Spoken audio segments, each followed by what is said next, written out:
This is the limitless Keith Lee. This is Brody King. This is Angel Garza. Will Ospreay. Hornswoggle. Pentagon Jr. The villain, Marty Scurll. The Mexican Rey Fenix. King Ricochet. Concrete Rose, Sunny Kiss. And I'm here to ask you to stop what you're doing, take just one moment, and bask in the glory of the Busted Wide Open. Busted Wide Open. Busted Wide Open. Busted Wide Open. Busted Wide Open. Busted Wide Open. Boston Wide Open. Busted Wide Open podcast.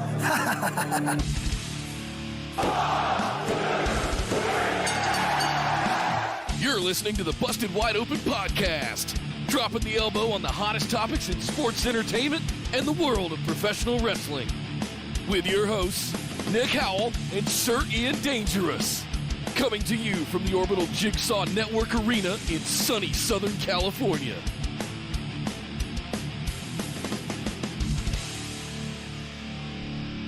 Welcome, everybody, to BWO Live, coming to you from the internets across Twitch, YouTube, and Facebook. This is our recap for what just went down at Night 2 of NXT Takeover Stand and Deliver. My name is Nick Howell. And I am Sir Ian Dangerous. And yes, Takeover Stand and Deliver is done, Nick. It's in the books. We've seen now both nights of it. My God, last night we had on the pre-show Zoe Stark beating Toni Storm with a surprise roll-up. Kushida falling victim to Pete Dunne's finger snapping. We had Leon Ruff, Swerve Scott, Cameron Grimes, Dexter Lumis, and LA Knight go out of the Gauntlet Eliminator and leave Bronson Reed to face Johnny Gargano tonight for the North American Championship. Tommaso Ciampa and Walter had a classic beatdown, amazing, just very physical match last night that I loved. I know you loved it too, Nick. Last night we had MSK pull ahead of the Grizzled Young Vets and Legado de Fantasma and take the vacant tag team championships. And finally we had Raquel Gonzalez fulfill her destiny and win the NXT Women's Championship from Io Shirai. It was a fantastic night of wrestling, Nick. We were just we weren't even recovered from that. No. Let alone everything else that was going on last night. And then tonight comes along. Mother of God, tonight another. I'm exhausted. I'm exhausted tonight, Nick, and we still have WrestleMania to go. We got to do SmackDown and AEW tomorrow and BWO Live. We got to do WrestleMania Night 1. We're not even at the halfway point yet. And this show tonight was absolutely it was. We'll talk about where we compare it to last night, but it was without argument an exhausting night of wrestling. Good Lord, Nick, we have so much to discuss about NXT Stand and Deliver Night 2. But let's do a little business first, and then we'll get into the show. Yes, guys, linktree.com/BWO is where you find all of our things. You can find our YouTube channel, all of our socials, all that stuff. Head over there, like, share, subscribe, do all those things. Follow us here on Twitch, twitch.tv/BustedWideOpen. Shout out to YouTube and Facebook. What's up? Thanks for joining us, all of you viewing out there. But yeah, follow us at BWO Podcast on Twitter and Instagram. Subscribe at youtube.com/BustedWideOpen. Linktree.com/BWO is the one place you need for all of that stuff. Some quick shout outs. Kyle Cotton threw in 100 bits. Thank you, sir. Said R.I.P. DMX. Did we lose him? Oh, did it happen? Is it official now? Oh. Oof. Y'all gonna make me lose my mind. You say that. Damn. Don't give me any information. Sorry to hear that. Pour one out for old DMX, man. Thank you, Kyle. Josh Logan threw in 300 bits. Said, haven't been able to watch yet, but here's some love. Thank you very much, Josh. Well, that's a somber note to start out on. Well, it's not the only somber note we're going to start out on. Field reporter, Kyle Cotton. Yeah, because starting off the show in the pre-show, we had Breezango versus Drake Maverick and Killian Dane. And, Nick, I'm not going to lie. You know, I love me some Breezango. I've loved them ever since Fashion Files. I might even said I probably liked them before then as well. I liked Fandango specifically before that, where they would always it was a gimmick to make fun of how to say his name. Like, that always tickled me. I liked that. But that's what I'm saying. I've loved them forever. And here they are on the pre-show with another kind of goofy tag team in Killian Dane and Drake Maverick. And this is for the number one contendership for the newly minted tag title, newly won tag titles by MSK. And it's a very straightforward match, you know, funny spots. Killian Dane is the big bruiser. Drake Maverick is the bullet sponge out there getting his ass kicked for most of the match. And at the end, Killian Dane uses him in a power bomb to get the win and pin Fandango for Fandango for the win. But again, so two things here. One, Drake and Dane, are they the right ones to go up against MSK as their first challengers for the tag belts? Is that the right one? No. The right team? Who's the right team? Grizzled Young Vets. But no, they're the ones we want to take it from MSK. At least in your and I booking, like in Nick and Ian's booking world. But like as a first team that can go up against them, have a fun match. It'll be entertaining. Why not Drake and Dane? I don't see them ever being tag champions. They're a gimmick team. They're fun. It'll be silly and fun, and I don't dislike that, but I kind of want some legitimacy back in the tag division. But this is what I'm saying is like that tag match. We had Breezango for a while. We've had Lorcan and Birch for a while, and I kind of want to get back to where we were, DIY, FTR, AOP kind of times. I want to see it get back to those glory days. You just want all the letters? Yeah, all the acronyms. Now we've got MSK and GYV. GYV, hey, yeah, LDF. LDF. Yeah, DM and KD. Yeah, I'm not sure. FD and TB. I mean, you could all, but that's kind of what I was going to say is that last night we showed we have really good tag teams. Breezango and Drake and Dane can both, all those teams can deliver a match. I guess what I'm saying is throw the kind of the more gimmicky tag teams at MSK first, and then you can bring it up to the higher level. So why not? I guess it's the other thing I've coming out of this is this. I mean, we've kind of said it before, but is it true? Is Breezango finally really just truly an enhancement team? Like, is it that time? Yeah. Put a stake in them. Yeah. Just they're dead. They're not dead. I wish they would go back and do more. The Fashion Police, Fashion Files kind of stuff. I think that's dead. That's been a dead thing for a while now. Yeah, I mean, that's what I'm saying. I'm just saying in general, like they were coming out with the parody gimmicks as part of their entrance there for a while, and that was fun. They came out as pirates tonight. Sure, keep doing those kind of antics. But yeah, I feel like you had your title run there. I want to get back to the time when tag team wrestling was relevant and some of the best in the world on NXT. That's what I pine for. You don't think two Paul Burchills coming out was relevant tag team wrestling? No, you don't? Okay, well, it's worth a shot. Yeah. But that's how we kicked off the pre-show, and then Poppy did a nice cover of Adam Ant's Stand and Deliver to open the show, which I quite enjoyed. I didn't think I was going to, but damn it, I did. She got me again. And then on to the main show, and the match we thought might steal the show, and that's Santos Escobar versus Jordan Devlin for the Cruiserweight Unification match. They were both Cruiserweight champions. Devlin was a Cruiserweight champion prior to the pandemic, and then Santos Escobar won the tournament to win it during the pandemic. So we had to figure out who was the real Cruiserweight champion. And Shawn Michaels had the brilliant idea of making it a ladder match. Yes. He sees exactly what to do, and also something a little bit to the left of him. So he made it a ladder match. I'm just saying. That's just mean. Damn Geritron 5000, whatever it was. So it was a ladder match between two guys who, from all intents and purposes, should be able to put on an absolutely killer ladder match. Yep. And Nick, I hate to say it, I thought this was a B+ at best. Yep. That was shocking. It was a little slow. Yeah. And I'm wondering if we've just been spoiled with too many multi-men ladder matches to the point that when we get one where it's just two dudes in there, is the pace just a little too slow? I can't remember the last time we saw a two-man ladder match. They've all been triples or quads. And I think they might work better as a multi-person ladder match these days because we do expect faster matches. This felt like an old school ladder match with some crazy cruiserweight spots thrown in. Yeah. Devlin did an absolutely insane Acai moonsault off the top of a ladder in the ring on the which I was like, he's gonna die. Yeah. As he was setting it up, I'm like, what? No, dude, no, please, you God, can't do those, Jordan. Your head is a counterweight, and it can't. You're gonna over rotate because the centrifugal force of your head is gonna you're gonna hurt yourself. Oh, I'm sorry. I make a joke about Sean's lazy eye, and I'm the bad guy, but you're out here with the bobblehead jokes, and it's okay. Size of that boy's heed. I see what you're saying here. Okay. But again, so this match, there was nothing wrong with this match, right? There was a lot of fun spots. It was fine. There was some crazy spots.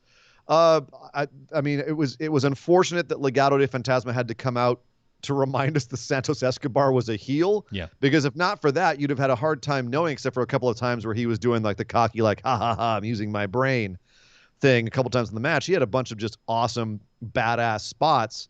Tope Suicida from the gates of hell onto Jordan Devlin outside on a ladder. Just all kinds of crazy stuff. But the audience was chanting his name. And at the end, he beats Devlin by pushing him off the ladder, headbutting him off the ladder. He falls onto another ladder in the ring. It's a huge crash and burn. Santos grabs both titles, goes up the ramp. Legado de Fantasma's up there with his 9-year-old kid, and he puts the Hijo de Fantasma mask, the one he had back in Impact, the one that's actually his mask from back in Mexico, and he puts that on his son, which felt, I mean. Someone mentioned it in the Discord chat that it's almost impossible to keep some of these lucha heels in NXT heel. Yeah. You look at what they do with Angel Garza, like he's supposed to be a heel, but everyone's cheering the crap out of him. He's over AF with everybody. He's over as hell, and Santos has the same problem. Jordan Devlin feels more like a heel, and Santos feels like a badass tweener face almost at this point. So they're going to have to do something with Santos to make him feel like a heel again, because he did a good job of being a heel for a while. In this match, he didn't feel like it. And that's definitely a criticism I can levy at this match, is that he didn't always feel like the heel. No, and I think that kind of caused some confusion in the match as well. But I don't know. I attribute most of it to we're used to seeing like 5 or 6 people flying around, jumping off of ladders and doing crazy spots. And it gives some pace to the match, and it allows people to catch their breath. When you have just the 2 guys in there, it can be a little bit slow and plodding, even though they're 2 cruiserweights that are generally fast at what they do. I'm wondering if it's just we've just been programmed to think. It might be a little bit of that, but it's also when you have more people, spots like having Jordan Devlin beaten down by Legado de Fantasma and then jump back up in the ring in time to get Santos off the ladder seem less believable. Yeah. You have guys selling more in the matches after taking big spots. So exactly. That's another little issue, but it might just be, again, what we've been conditioned to, but that's how wrestling evolves. You have to go with how people are getting conditioned. Either that or everyone has to start slowing down in ladder matches so that we expect this more psychology. Even though I wouldn't say this was a pure psychology match, you had a bunch of big spots, but definitely more so than I think what everyone was expecting. So do we need to start booking Hijo de Fantasma again, the now 9-year-old, the next generation coming up? Well, no, he'd be Hijo de Hijo. Hijo de Fantasma. Hijo de Fantasma Jr. Right. Squared. Right. Something like that. Yeah, I don't know. What do you think was it just a feel-good spot for him to kind of mask his son up there? I think so, but that makes me wonder why put it on Escobar. I picked Devlin to win because, as you and I both agreed, there's more for Escobar to do out there than be the Cruiserweight Champion. And it surprised me that you picked him to win this because you were the one who was proselytizing, no, get Escobar off to do bigger and better things, North American Championships, etc. Get the title off of him. Just didn't think it was time yet. And I was saying, yeah, I think that's the right idea. They obviously had some sort of, I think, get Devlin with the championship, be the Cruiserweight Champion again, because that's what he was before the break. They obviously had some sort of plans for him then. Maybe they still do. Well, maybe they still don't. Maybe there was something to the speaking out allegations, and that's kind of slowed his role. They want him to just go back over, be on NXT UK, and not really use him to elevate the Cruiserweight division because maybe Santos Escobar raised his stock during the pandemic, and they're looking at him and going, maybe he's a better idea to elevate the Cruiserweight division. And I would agree with them. I would actually agree with them too. Actually, after the work he's done, Devlin's no slouch, but Escobar is absolutely killing it. The guy comes out and looks like a freaking star. I mean, just the tailoring alone, trying to get his head under in through a shirt, it's the bill would be outrageous. Would you leave Devlin alone? Dear God, all right, let's catch up before Nick makes any more big head jokes. Come on. Oh, Kyle Cotton gifted 2 Tier 1 subs to Justin Snyder and D-Mac, my Gator guy. Thanks for the gifted subs, Kyle. And if you guys got a gift sub from Kyle, Justin, and D-Mac, make sure you thank him for him. Thank you guys very much. Let's see. Yardy threw in 100 bits, said for DMX. Indeed, pour one out. He also threw in another 100 bits, said, Nick, I really love your beard. Misa jealous. We all are. No one can compare. Listen, it comes with its own consequences. I'll say that. But thank you very much, Yardy. It's not all glitz and glam over here, folks. Yeah, it's when you find a carrot stick in there at 4 a.m. It's not quite as Rice. Rice is my nemesis. Right. Oh God. and I have to eat dinner every night with a bib on. Because if I don't, it goes into the plate. This is how I eat dinner every night. So for those of you who aren't watching us live, he just tucked it into his shirt and it looks insane. Yep. There you go. And you kind of get an idea of what I looked like before the long beard as well. Oh, my God. Thank you, Mark Yardy. Glad you're sticking around with us. I know it's late over there. Let's see. Kyle Cotton throwing 100 bits, and I love the ladder match. I think you're right about the multiple man thing, Nick. Personally, it's nice to have some retro every now and then, kind of like watching Walter work in comparison to everyone else, and also a nice creative way to call back to HBK's splash from Mania. Yep. Yeah. I wondered yeah. if that was a nod of Devlin being like, "How do you one better, Sean?" Yeah. Check this out. He threw in another 100 bits, said those Orlando fans love their NXT charismatic luchador. If Angel taking off his pants in front of Leo's wife, nothing can get these guys booed. Yeah. Right. Yeah. Just we don't need to worry about getting them booed. We need to worry about making sure they get work. Oh boy. Well, once they go to Maine. Yeah. Yeah. They're great in NXT. Yeah. Ben snaps them up and then just goes, "I'm bored with them." Right. But I was not bored with the next match. Shotzi Blackheart, Ember Moon versus Indy Hartwell and Candice LeRae, The Way, for the Women's Tag Team Championship. Shotzi and Ember defending. And Nick, I got to say, there was a couple of botchy spots in this. There was also the one spot where Shotzi, I think, at this point is trying to kill herself in at least every match. She did a tope suicida to the outside that really let you know why they call it a tope suicida. Yeah. Because she tried to die. Yeah. She went into that wall at 1,000,000 miles an hour and just crumpled in a heap. Good God, Shotzi, you absolute maniac. I love you. You basically had Candice and Ember kind of running the show a little more. You got Indy in there beating down Shotzi for the first part of it. And then, towards the end, things kind of spiraled out. But at the end, Candice LeRae kicks out of a big move. And let's see, then we had Ember give a double eclipse to both of them, and then Shotzi Blackheart came off the top with a big senton onto Indy Hartwell and gets the pin for the win. I would say this is about as straightforward a match as you can get, Nick. It just 101. And frankly, it's the kind of match that we could see on an average NXT week to week, maybe with a dial cranked up to like 1 or 2 more slots. But I feel like this should have been dialed up a little bit more for TakeOver. Yeah, it didn't feel like a proper TakeOver match. Do you think that's because of the booking of the match, the people involved, the lack of story build to this match? Like, what made this not feel bigger? I don't know if they've certainly invested time on the TV show, on the main show, weekly show, with these two teams. I'm wondering. Look, I love Ember Moon to death, but I think she drags a little bit. I think Shotzi's pace is through the moon, and Ember is a bit of an anchor in that. I think Candice could keep up with Shotzi, but I'm not sure about Indy quite yet. So I'm wondering if there was some opposites going on here a little bit that were anchoring the match down a little bit.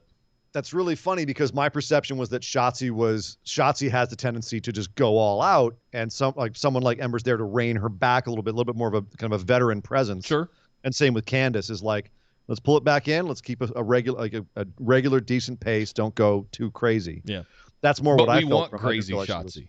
I mean, yes, we do, but we also want thumbtacks and fire and blading every match, and that's not realistic. No, I don't really have a solid answer as to why this felt slower than it should have. I'm also tempering this with, we saw some pretty crazy stuff last night, and we're coming off of some we just had a crazy ladder match.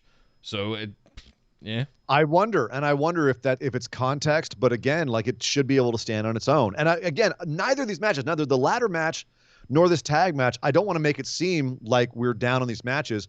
I think it's our expectations are so high for takeovers. We expect instant classics. This was not an instant classic. It was a fine match. Another B+ match. It was very good. It was entertaining. Lots of good spots. A couple of kind of iffy moments, but overall, a solid match. Totally solid. Yeah. But it also begs the question, since they beat the Way again, who else is there to face Shotzi and Ember? Who else is in the women's tag division right now in NXT? Are they going to have to fabricate teams? Are they going to throw people together? If so, who wins the belts from them? How long do they keep them for? Can they build up enough other teams to make stories that are more intriguing than them versus the Way, who they've now effectively, in my opinion, taken out of contention? Maybe they'll have Raquel and Io in a can they coexist angle go up against Shotzi and Ember. What is wrong with you tonight, dude? Are you trying to make me burn down my house? Well, dear God, that sounds horrible. No. No, dude, please listen. I know I saw WWE Creative in the chat earlier. Please don't do that. They do listen. Please don't do that. Nick. They don't know you're joking. They don't have a good sense of humor over there. They take everything seriously. Come on. Will James threw in 100 bits, said Candace saw Shotzi running at her and said, nope. She totally did. Candace was like, I ain't catching that shit. Yeah. You're about twice my size. I ain't doing that. Yeah. I'm whittle. I can't do that. I've literally called a pixie. No.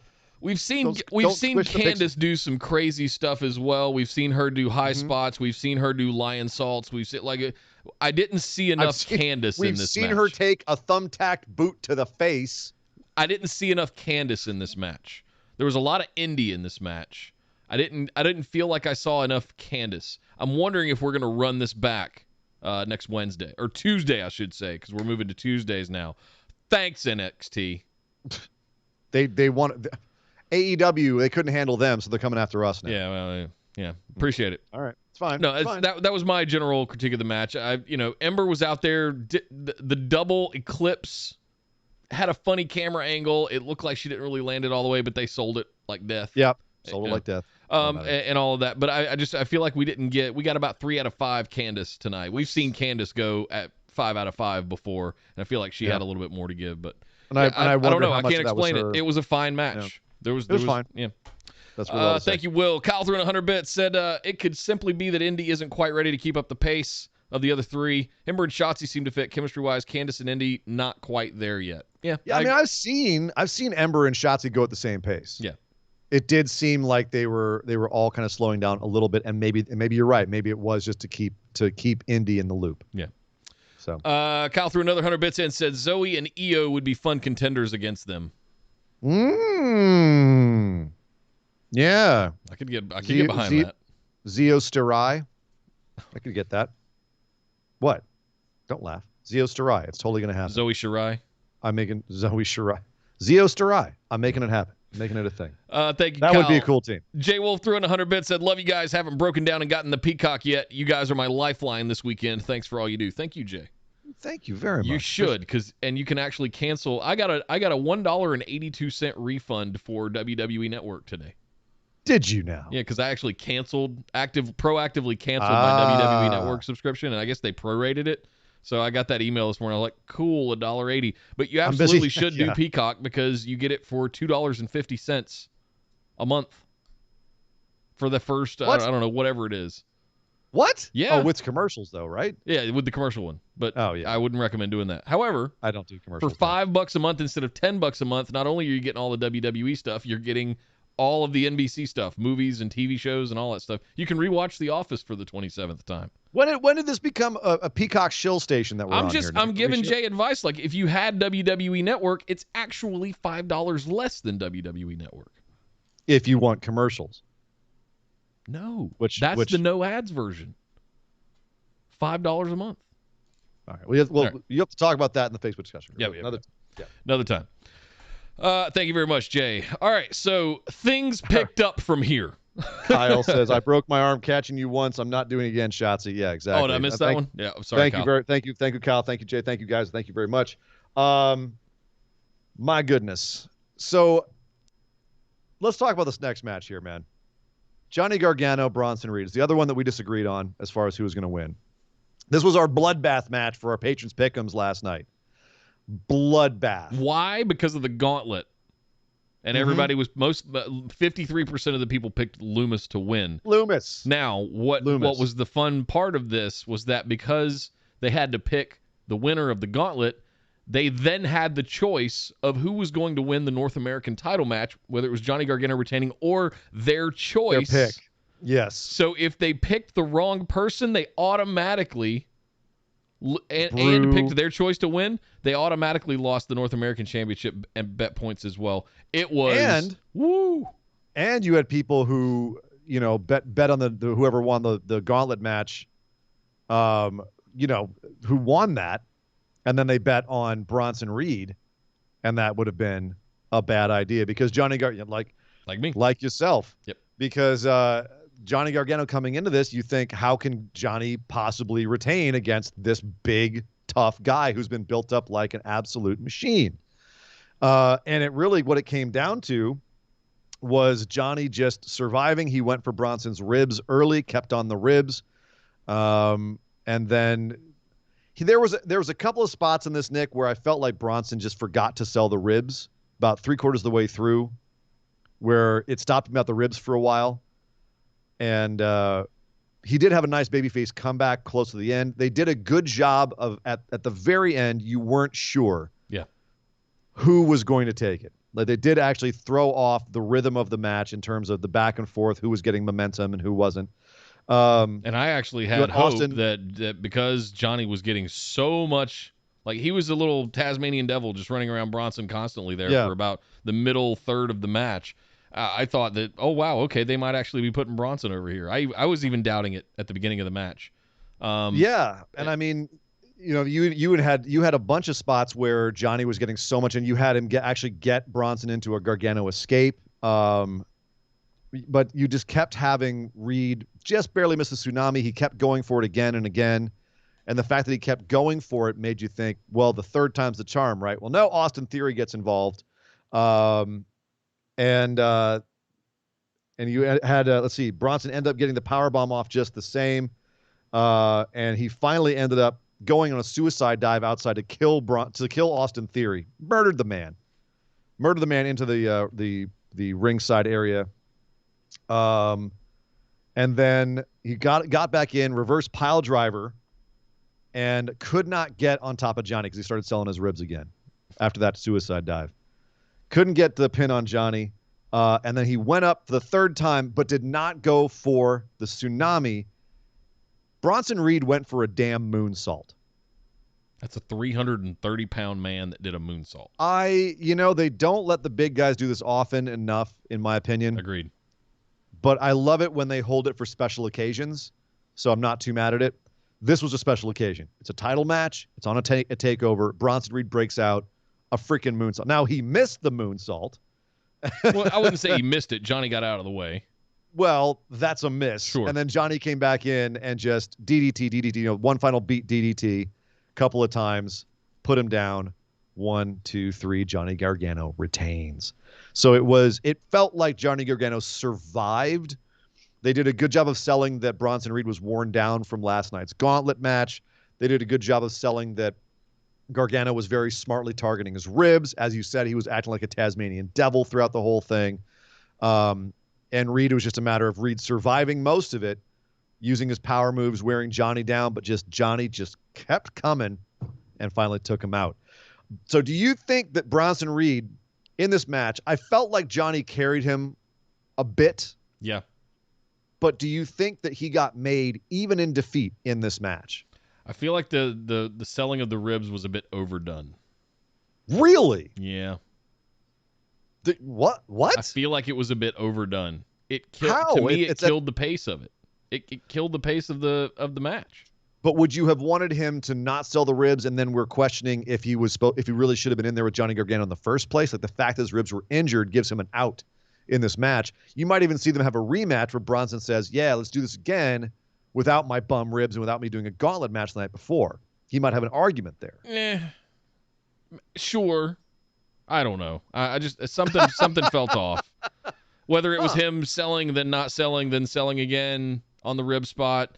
The table spot looked nasty. He went right into the corner, and there was part of me that thought, oh, wow, he might have actually injured something there coming off or Johnny shoving him into the table like that.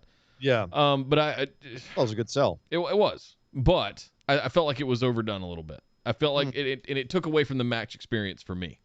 I thought it made the match. I thought it was the thing that defined more clearly, can either Bronson Reed is going to have a babyface comeback and survive getting his ribs worked over, his midsection worked over, his lower back worked over by Johnny Gargano, or it's going to be the thing that does him in and he'll have some protection even in defeat. Sure. That makes sense. So I felt like it was. I don't have to like it. I agree with you. I don't have to like it. All right, then. Fair enough. So, all right, who gets the next shot at Johnny Gargano? Does Bronson Reed get a rematch? I think you're right. I think he gets a rematch. Because that's a really stacked mid-card in NXT. It has been for a while now. Swerve Scott had a really good showing in the gauntlet match. He was looking good. He was looking real good. But he's also a heel, and so is Johnny. So I don't think he's going for Johnny. I think Johnny's got a little bit longer to hold on to that belt before someone comes along and takes it away from him. Yep. Kyle threw in 100 bits, said, I'm wondering two things. Was this a test for Reed for future elevation? And what flimsy material is Theory's shirt made of for it to just snap off like a rubber band? His shirt got snatched. It was just whoop. It's like a magic trick. So, one question at a time. Let's talk about the shirt. When Reed confronts Theory outside, Theory's wearing a shirt. Reed grabs his shirt and it's just gone. Yeah, like it vanishes like a fart in the breeze. It was such a meme. Thick boy just being like, "Come here, young lad," boom, and the shirt's just gone. Like Magic Mike, right? This Theory's like, "I'm naked." What? Oh my. Oh, my nipples. It's just that's unbelievable. Yeah, that was some seriously light fabric. Tissue paper he makes his shirts out of. Maybe, but yeah, was it a test? Quite possibly. The fact that he's on a takeover, here's the thing. It's both nights of a takeover, by the way. It's always a test in wrestling. Like, it's very rarely not a test. Even the top guys, like if you go out there and you don't perform at the level they need you to, then you failed the test. So Bronson Reed has been passing tests to get him to this point. Was this match a test? Yes. Yep. All these matches were tests on some way or another. Bronson Reed, the only one to have visibility on both nights of Stand and Deliver. Yeah. Did he pass? I'd say so. Yep. I'd say he did. They did have one little botched spot in there where they botched a Poison Rana off the turnbuckle. But Bronson, I thought, actually, he was the one that fixed that. Like they came, Finn Balor was going to try and Rana him off the buckle. Gargano, not Balor. Sorry, thank you. I'm already thinking next match. Gargano's, tries to Rana him off the buckle. He just couldn't quite catch him right. So Gargano goes down. He follows him down to the floor, picks him up, and power bombs him. It was actually, for a botch, it was a fairly good recovery. Yeah, and it's a big boy. Johnny's a tiny little man, and it's hard to get your legs around that guy's neck sometimes. Jonah Rock is a big man. He's a big. That's why he's called the Colossal. The Colossal. Yeah. So as I was saying, I couldn't get Finn Balor off my mind, Nick, because the next match that we had, I freaking loved. Yep. Finn Balor versus Karrion Kross for the NXT Championship. I loved the build for this. I loved the war of words between the two guys we had on the pre-show, with Finn saying, "Look, I've only ever lost one takeover," with Joe sitting right there chuckling at him. And I know how to beat guys like Karrion Kross, right? I've seen emotional guys before. I've got my game plan. He was very clear about it. And Karrion Kross in there as well saying, Finn's going to say what he wants to say. He needs to say that I'm angry and that I'm emotional. You know what? That's fine. Whatever he's going to say, I'm still going to go out there, stick to my game plan, which is dominate and destroy. Cool. Let's do this. The whole theme of he can't swim when he gets out to the deep end. Yeah, he's never been in the deep end. And when you get to the back half of the match, that's when I take over. That's where Finn takes over. And what I loved was that was how they built the match. They made Finn look like an absolute beast in this because he had Karrion Kross's number. He was the first guy to ever truly have Karrion Kross's number. Even when, like in the beginning, Kross would hit Finn or he would beat him up a little bit, Finn would have an answer. He always had an answer. And he was able to get in Kross's head. He got in his head a couple of times. The only thing he had to do was just keep dancing around this monster for long enough to be able to get some finishing moves on him. The problem that he did not calculate was that once he got to them deep waters, he thought he could choke out this shark. He thought he could give him the coup de grace. That didn't work because Kross kicked out of it and then went into his cross jacket finisher, the submission. And then later, Johnny, now I'm switching him up. Later on, Finn Balor got Kross into a Rings of Saturn is what it looked like. And you had Scarlett screaming at him to power out of it. And he did. He powered out of Finn's finisher or his submission move, mounted him, and with Finn's face in the canvas, just pummeled in the back of the head until Finn was KO'd. German suplexed him, Saito'd him, hit him in the back of the head with his elbow, and that was all she wrote. Finn you wrestle a shark in the deep water, you think you can you've worn him out enough, and he's just not worn out enough. That was the story of this match. Finn had the right idea. Kross was just too damn strong. I freaking loved this match. I loved the slow intro, the slow build to it, the story they were telling. I loved the exciting part in the middle where it was trading back and forth. Was Finn going to be able to survive that flurry from Kross? Yes, he could. Was Kross going to actually survive Finn Balor now that Finn showed that his tactic was working? And yes, Kross did. And then it was anybody's game. Fantastic match. I loved the start. Of all the things you mentioned there, I loved the start. They were just nose to nose. All right, who's going to – and they were just standing there like, who's going to make the first move? And they stood there for like 20 seconds. And then Finn finally kind of went at it, and then they bounced away, and they came back, and they did it again and stood there again, and you saw Finn kind of take a step backwards. And I was like, oh, I loved the chess that they played at the beginning of this match. I thought it was fantastic. It really did feel like a chess game. And a lot of wrestling matches, I'm going to point at the ladder match from earlier in this very show, felt like spot fest, like we're going from one planned spot to another. This didn't feel like that. Yeah. They got to their spots, but it was so smooth how they transitioned to them. It felt like it was actually them toying with each other for the most part, and I loved that. I loved the details like Finn Balor smiling and laughing at Kross in the beginning when they would, they would fight for a second, then part, and Finn would be laughing, and you could see it was pissing off Kross. They both did that. Or part of the psychology. Yeah, Kross laughed back at him at one point, like, I know what you're doing, you son of a bitch. And then eventually, Finn gets up and slaps him in the face, and it boils over, and he takes a run at him, and Finn dodges, and he goes into the turnbuckle. So, no, all around, I loved this match. It was fantastic. It would now, I guess the question to ask here, Nick, let's compare this to the Walter Ciampa match. I think it's probably the direct comparison between the two nights, the most direct. Sure.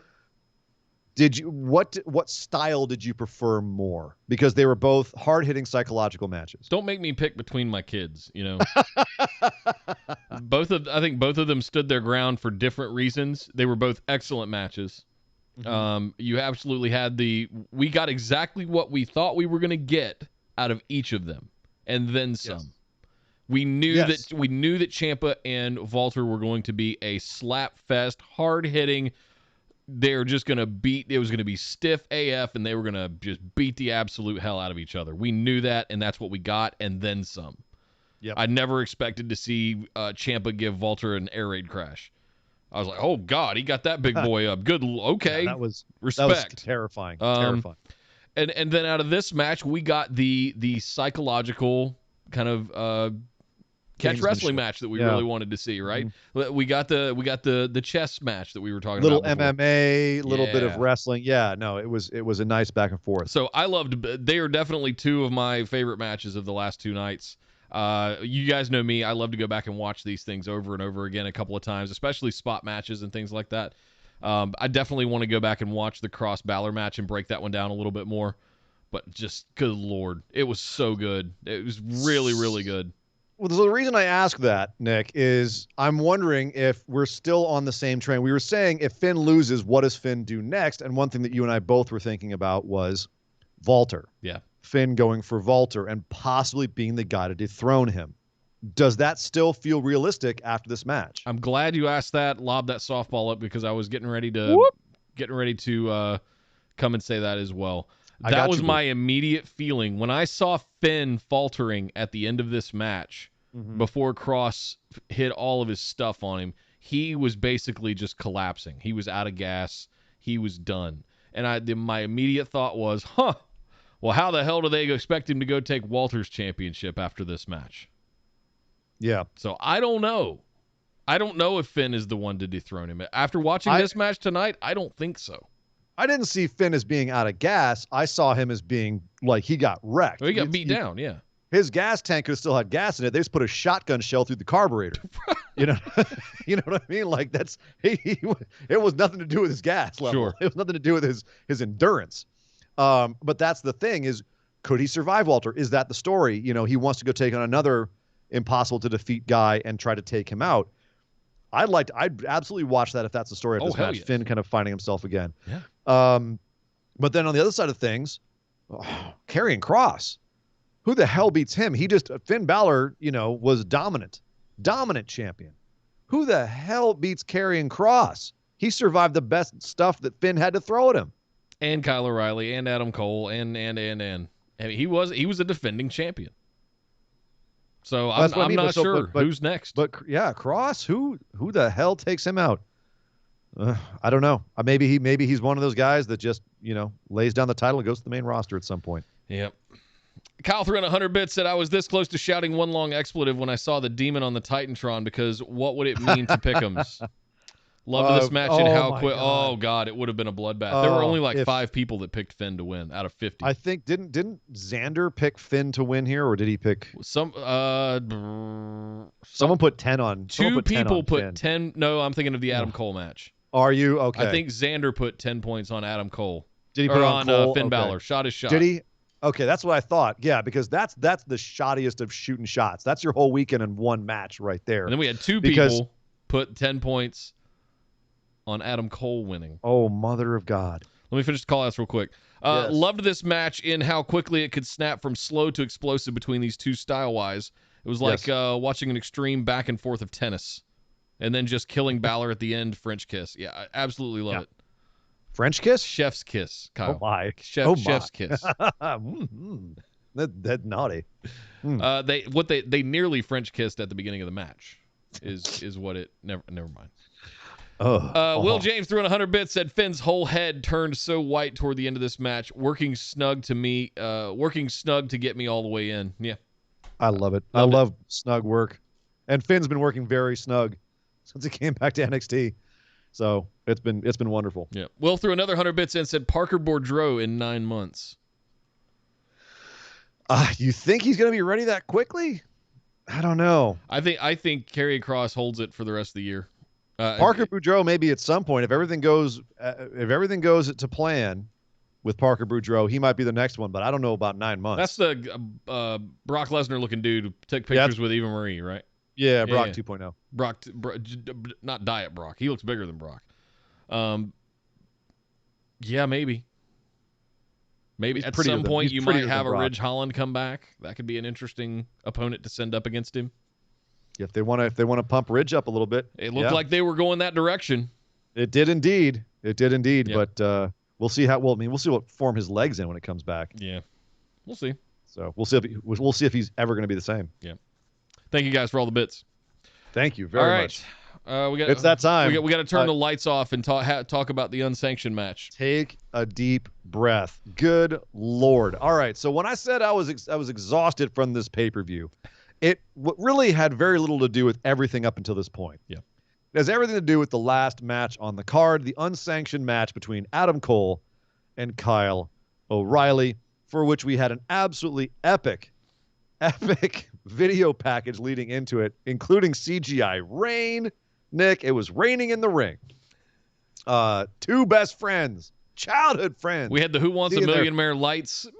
Oh, yeah. We had the walk up from backstage and everything. We had the security guards in the ring keeping them separated until they We had were the Hell in actually a allowed. Cell lowering music going on. Yeah. Dung, dung, dung, dung, dung. You had the referee out there in a black shirt, no stripes. Nice. It's unsanctioned, damn it. And they came right out the gate, beating each other up like Sami Zayn and Kevin Owens. Just this hockey fight in the middle of the ring. And then Nick, I mean, if we were gonna recap this match, we'd be here all night. Yeah. I would say there was phases to this match. So let's just talk about the phases. Was it an hour? How long was it? It was about an hour. Yeah. If it wasn't exactly an hour, it's just shy. I'd say it's in the 50s. Yeah. It was long. And before we even get into it, Nick, I'm going to say this. It was about 10 minutes too long. Okay. This match would have been perfect for me at 40 minutes. I have a different question for you. Yes. If you were just judging the first 5 matches as its own takeover. You mean the first 4? Oh, 5 including pre-show. I guess yes, including the pre-show. Yeah. So sure. a normal takeover is 2.5 hours. Uh-huh. How would you have rated, before the unsanctioned match, how would you have rated this as its own pay-per-view? I would have given it a B for a takeover. Yeah, I was kind of it was with this match, I wouldn't put it higher than a B+, A-. Okay. This match was very, very good. It was insane. There was a lot of insane spots. It was intense. It got very, very brutal at times. It got hard to watch at times. But at no point did it make me feel like it had elevated into that upper echelon of all-time classic NXT main events. Yeah. And I think part of that was there was a little bit of air in certain segments, if that makes sense. It went on about one segment too long. They needed to get to their point about 10 minutes earlier because they had a number of very big spots, and I think they went to one too many. And that was more my issue with it. Was you started off with in the ring and then they go outside. We get steel chairs involved. And then they have a whole section inside where they're fighting with steel chairs and trying to put each other on steel chairs.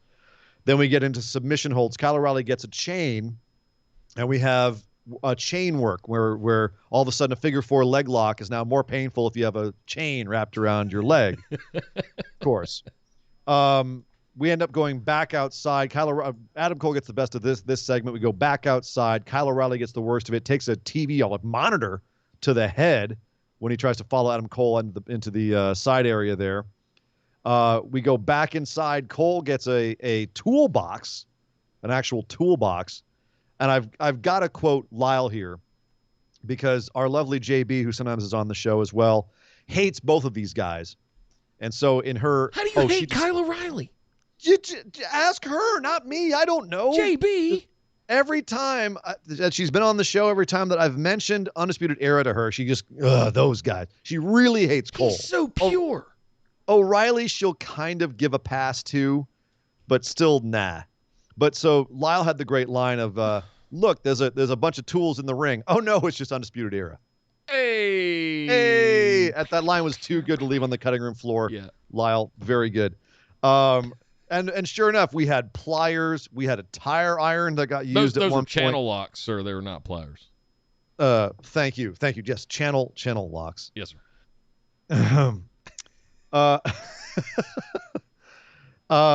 Let's see. We had so we end up getting the chain back involved again. It gets broken up with a tire iron at one point. There's a triangle choke with the chain.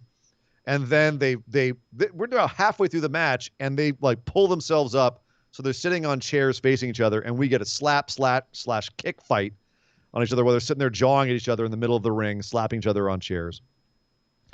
And this goes on until Adam Cole gives a low blow to Kyle O'Reilly, stops things in his tracks, and then instead of getting the win right, Kyle kicks out of the pin, and Adam gets so mad.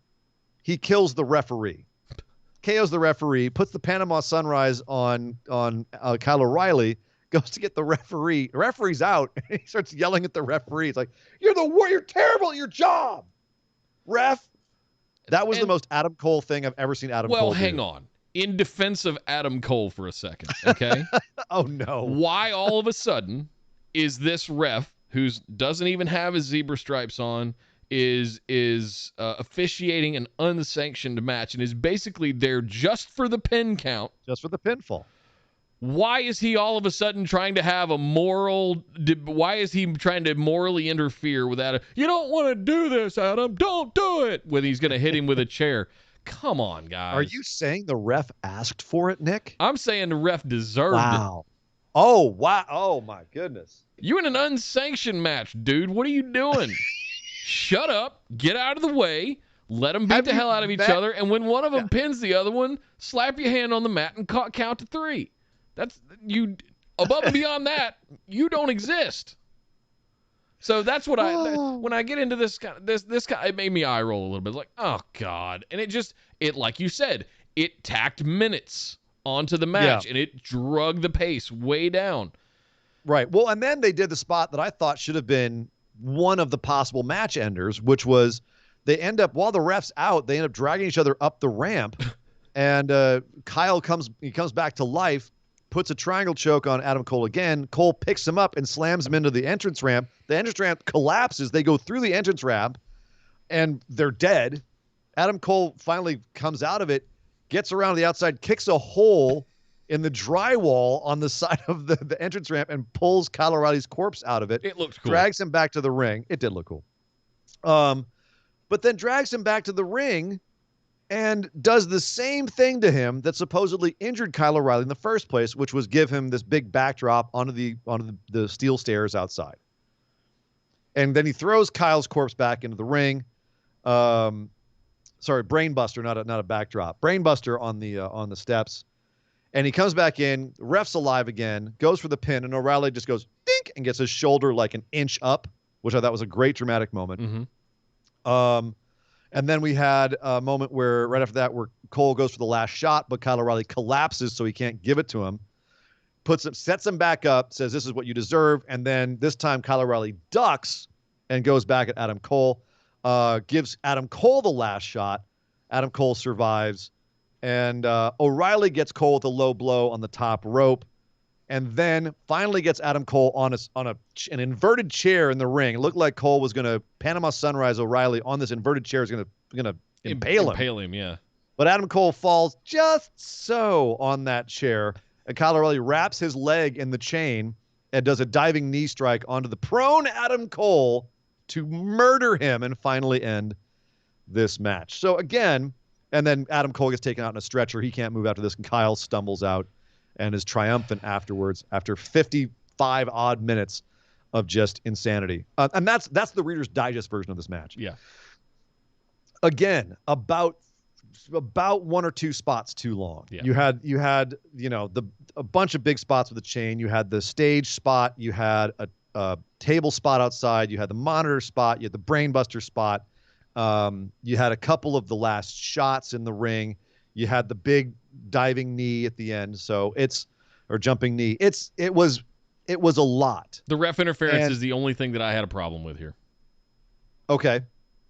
I thought everything else was fine. And I think that tacked on, I mean, between the pin and Adam Cole taking time to go over and yell at the ref, that's a good probably 5 minutes that they tacked onto the match that just was completely unnecessary. I would not lose Adam Cole yelling at the ref for being knocked out and therefore bad at his job for anything in the world. For me, that's essential. It was too amazing. Kyle O'Reilly coming back from the dead 20 times, I didn't need.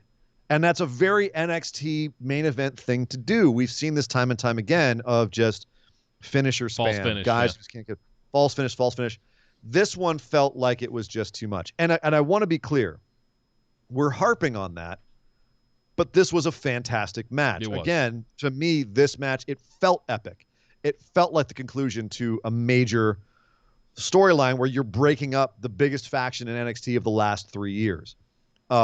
In terms of the length, the epicness of the length felt like it deserved it. Unfortunately, there was too much air in this match. It went on too long, and it could have done with some tightening up. You would have lost that epic length, but you'd have gained more intensity. Yeah. And I think that's the big criticism I have of this. Not that it was bad. It wasn't. It was amazing. It was fantastic and a lot of insane spots. And these guys worked their absolute asses off. Kyle O'Reilly's back looked like it'd been through a meat grinder after this. Those guys are going to be sore as hell tomorrow. But there was, Nick, one thing that we were saying in the chat at the time was, you know what this needs to go this long? Crimson masks. Yeah. And without it, it just didn't ramp up in any more intensity after about 2/3 of the way through. It needed one more big, holy shit kind of feeling to it at the end, as opposed to just being more and more spots. It needed one more octave. It needed to go up one more. It needed one more gear. Yeah. I feel like it got to 5th, but it needed 6th gear. So, yeah. Will James threw in 100 bits, said, I'm by no means a wrestling historian, but the selling by Kyle O'Reilly in this match might have been the best I've ever seen.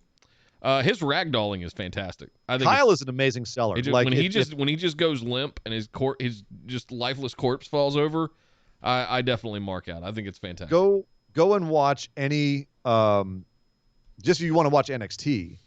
I mean, his whole career he's been a great seller, but if you want to watch NXT, anytime that he had a title defense with anybody as a tag champion, his selling was absolutely. There's one where he does a fall out of the ring. I want to say it was Birch and Lorcan, but it might have been the triple threat where he does a fall out of the ring that is just absolutely insane. I'll have to go back and look for which one that was. I think I remember which match you're talking about. You know exactly what I'm talking about. Kyle is an amazing seller. Yeah. And I think this is him getting that crown. It's like you're the next dude. Yeah. He's not a bad one to potentially send up for Karrion Kross. Too soon. I mean, eventually, not now. 9 months. Yeah. 9 months. All right. There's the 9-month guy right there.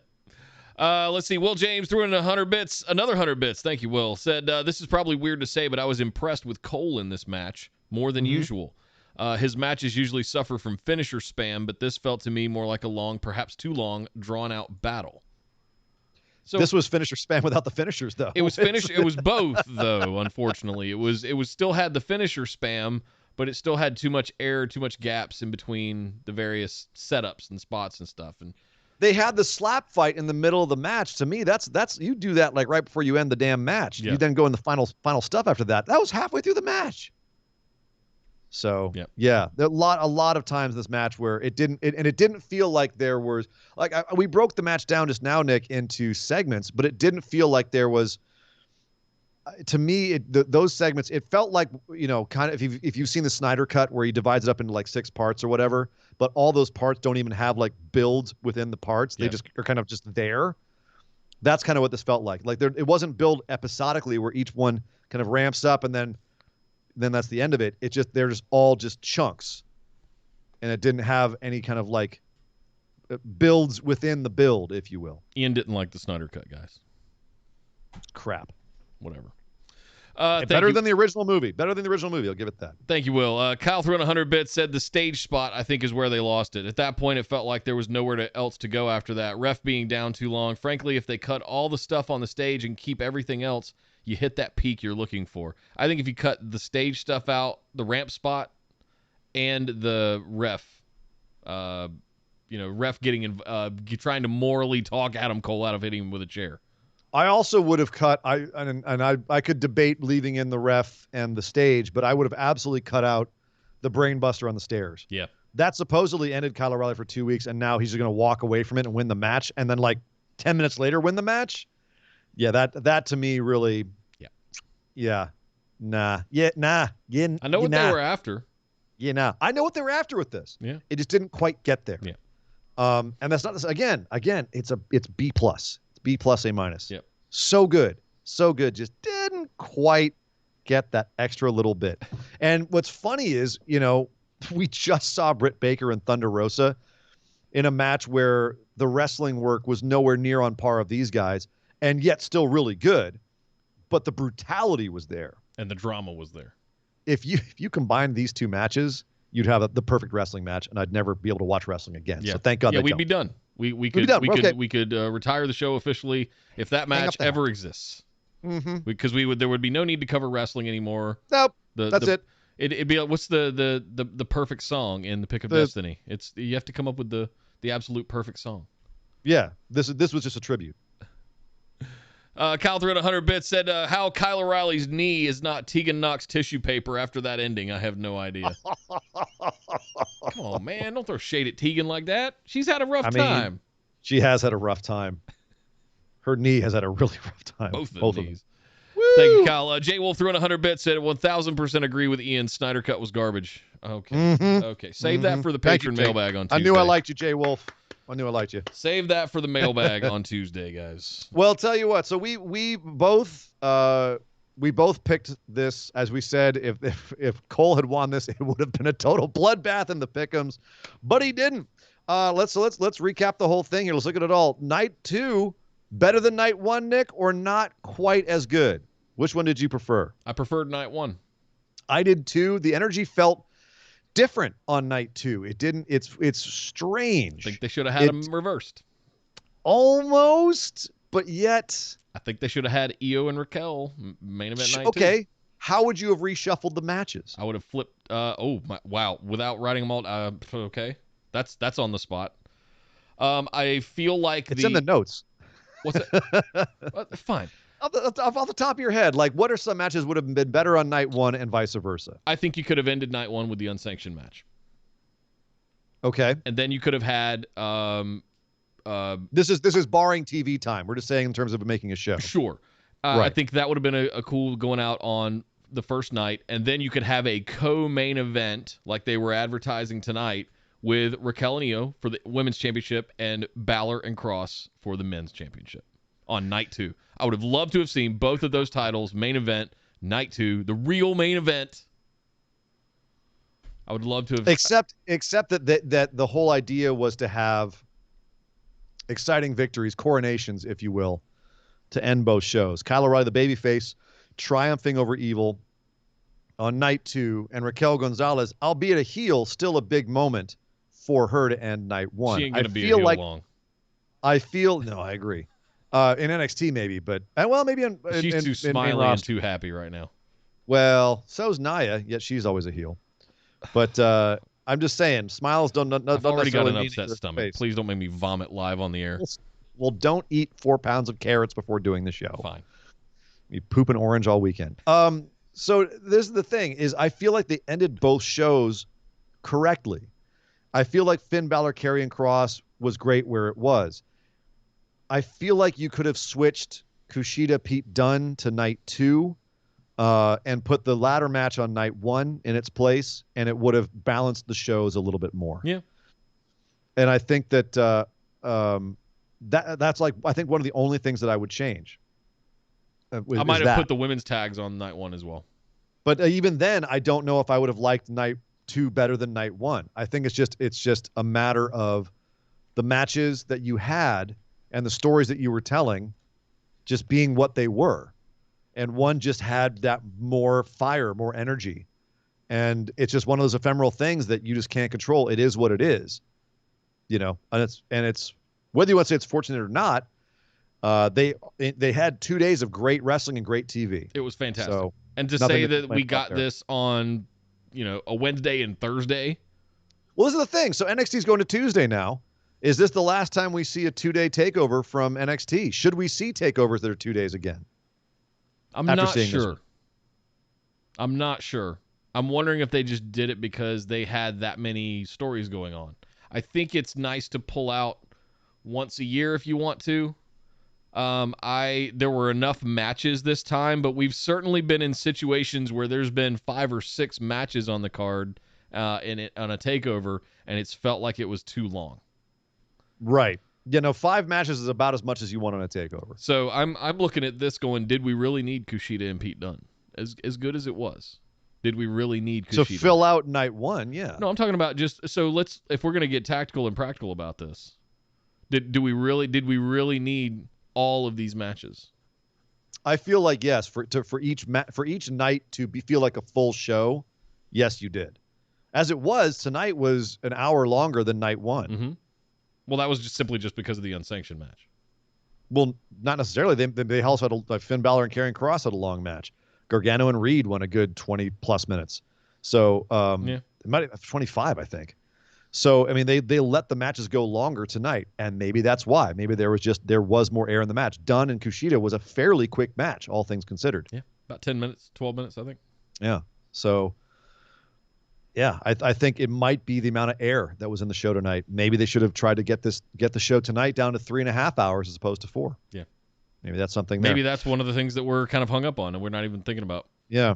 I think they should keep the 2-night shows to WrestleMania weekend if they do it again. I don't even know if they have to.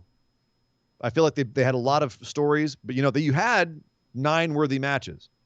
I think you could have had one night on the network or on Peacock and had it be a 5-hour show, like a big WrestleMania weekend single night, like we're kind of used to at this point, until last year when Wrestle Kingdom and WrestleMania all decided to start going to 2 nights.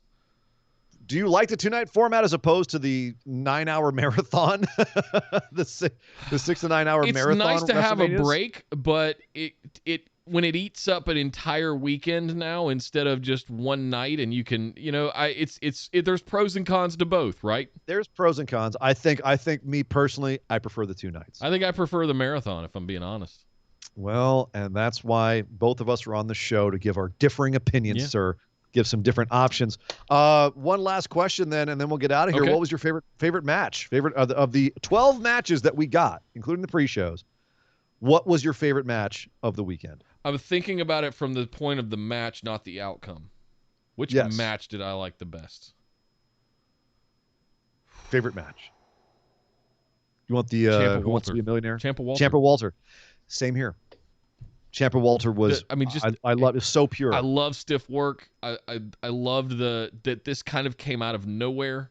Yeah. And the promos that they gave leading up to it made the match, and then the work and the psychology in the match, and just all of that stuff. The intensity was fantastic.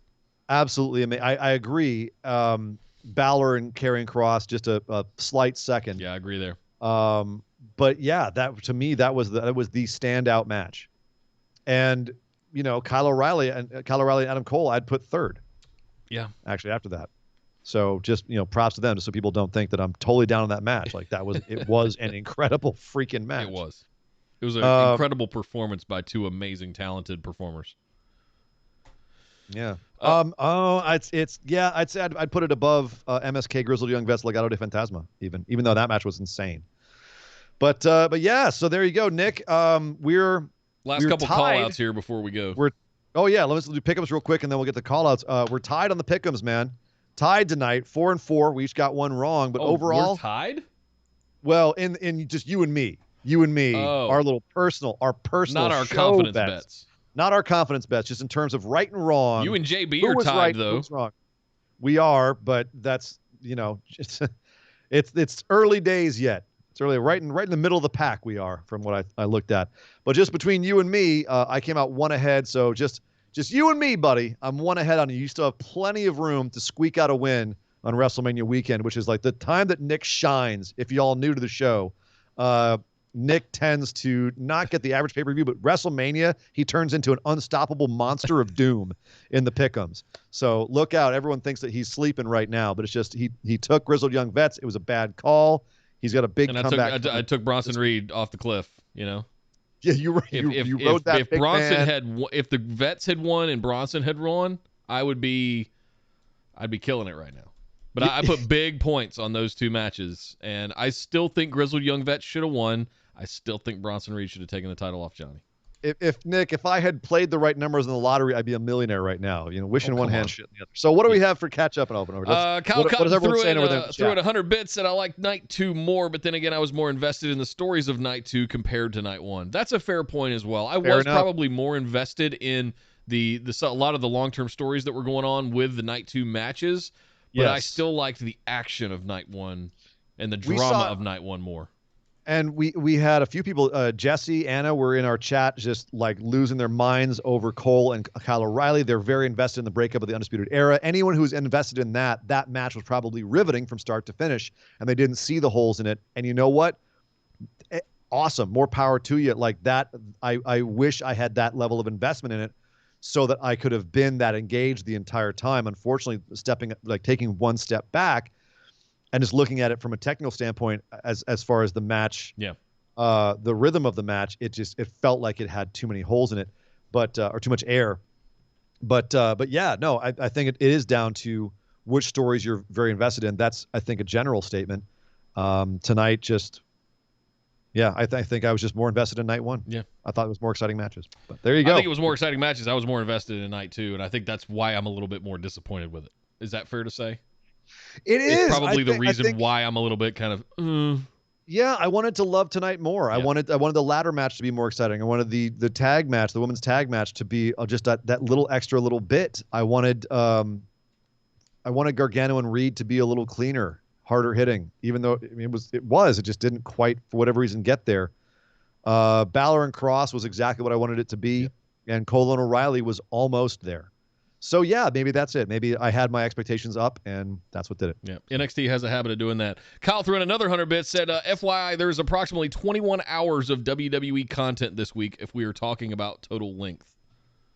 Jesus Christ. And that's not including like other side content like specials and documentaries and other stuff that we... 80 Jessup resubscribed with a tier 1 for 7 months. Oh, that means it gets a little bit of the... Good chicken. Oh, yeah. Thanks for being a faithful moderator, Andy. Lilu Dallas multipass. Yes. Well, there you you go. That's a night 1 and 2 of NXT Takeover in the books, ladies and gentlemen. We will be back tomorrow night, of course, for Smackdown and AEW Dynamite. Poor AEW Dynamite. Like, I haven't even watched it yet. Normally, I watch one of the two viewers on Wednesday and then the other one on Thursday. I haven't even gotten to no, same. And then we got to do the show tomorrow night on Smackdown and Dynamite. I've got to watch it at some point tomorrow. Yeah, buddy. We'll figure it out. Night and then 2 WrestleMania. of 6. Oh, yep. WrestleMania this weekend. Ladies and gentlemen, boys and girls, children of all ages, BWO proudly brings to you its insane weekend of the year. Thank you for joining us all tonight, and we will be back tomorrow night right after SmackDown, so feel free to go to linktree.com/BWO. If you haven't yet, subscribe to everything, and you'll find out exactly when we go live. And thank you guys so much for hanging out with us in chat over here. Thank you everyone for hanging out with us in Discord during the actual show, which we'll be doing all weekend long. Yep. And thank you everyone for your bits and for your subscriptions and for your patronage. Love you very much. We'll be back very soon. Yes, indeed. Thank you very much, guys. But my name is Nick Howell. You can find me on Twitter at DataCenterDude. And I am Sir Ian Dangerous. You can find me on Twitter at Sir Ian Dangerous. But by God! Would somebody stop the damn match? This show is part of the Orbital Jigsaw Network. For more episodes, subscribe to us on iTunes, Google Play, or Stitcher Radio. For details and show notes from each episode, check us out, orbitaljigsaw.com.